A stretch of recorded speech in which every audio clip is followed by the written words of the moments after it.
સૌ દર્શક મિત્રોનું લુમિયાણી ડીડી ચેનલમાં સ્વાગત છે। હું તપસ્યા ડાભી આજે ફરી તમારી સમક્ષ એક વિસ્તારની મુલાકાત પ્રોજેક્ટ અંતર્ગત સહારાના રણમાંથી પધારેલ કિંજલબેન ચૌહાણનું સ્વાગત કરું છું।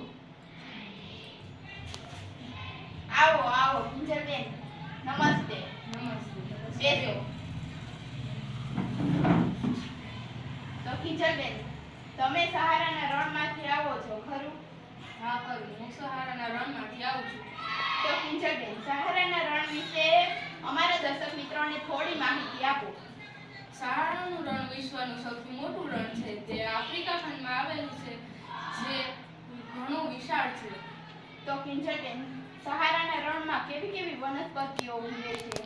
સહારાના રણમાં કાંટાળી વનસ્પતિઓ અને ખજૂરના વૃક્ષો જોવા મળે છે। ખજૂરના વૃક્ષોથી ઘેરાયેલા રણદ્વીપ પણ જોવા મળે છે। સહારાના રણની આબોહવા કેવી હોય છે?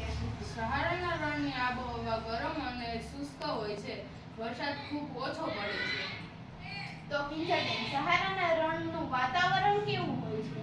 સહારાના રણમાં દિવસનું તાપમાન 50 સેલ્સિયસ જેટલું હોય છે, તો રાત્રિનું તાપમાન 0 સેલ્સિયસ જેટલું નીચું પણ થઈ જાય છે। તો કિંજલબેન, સહારાના રણના લોકજીવન વિશે જણાવશો? હા જરૂર, કેમ નહીં। સહારાના રણમાં બેદુઈન, તુઆરેગ અને બર્બર જેવી જનજાતિના લોકો વસે છે। દર્શક મિત્રો, હવે સમય છે એક નાનકડા બ્રેકનો, તો મળીએ ફરી બ્રેક બાદ। आइसक्रीम खा रही थी मैं।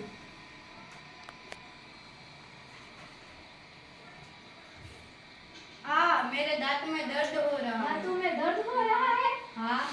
साधारण टूथपेस्ट के दांतों में कीटाणु रह जाते हैं, इसलिए ले स्ट्रॉन्ग टीथ।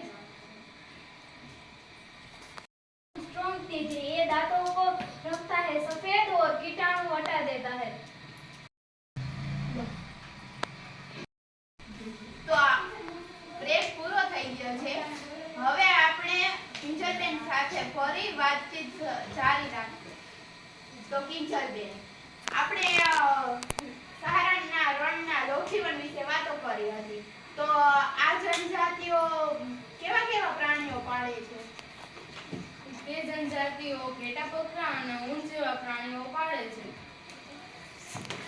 તેઓ તેમાંથી શું પ્રાપ્ત કરે છે? તેઓ તેમાંથી ઊન,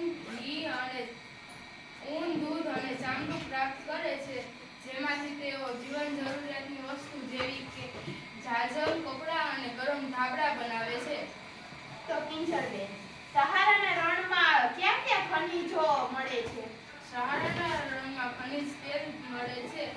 આ ઉપરાંત આ વિસ્તારમાં લોખંડ, ફોસ્ફરસ, મેંગેનીઝ અને યુરેનિયમ જેવા ખનિજો પણ મળે છે। ખનિજોનું વધુ પ્રમાણમાં ઉત્પાદન થતું હોવાથી સહારાના રણમાં ક્યાં ક્યાં ફેરફારો થવા લાગ્યા છે? ખનિજોનું વધુ પ્રમાણમાં ઉત્પાદન થતું હોવાથી આજના લોકજીવનમાં કાચા મકાનોના બદલે પાકા મકાનો જોવા મળે છે અને રોડ રસ્તા બનાવવામાં આવ્યા છે, જેથી શહેરીકરણ પણ થઈ રહ્યું છે। વિદેશમાંથી ઘણા લોકો આ રણના તેલ ક્ષેત્રમાં રોજગારી મેળવવા આવી રહ્યા છે। કિંજલબેન, તમે અમારા બોલાવવાથી અમારા દુનિયાની ડીડી ચેનલમાં આવ્યા, તમારો કિંમતી સમય કાઢીને પણ તમે આવ્યા, તો તે માટે તમારો ખૂબ ખૂબ આભાર, ધન્યવાદ। તો કિંજલબેન, તમારી સાથે વાતો કરીને મને અને દર્શક મિત્રોને ખૂબ આનંદ થયો અને સહારાના રણ વિશે પણ ઘણું જાણવા મળ્યું।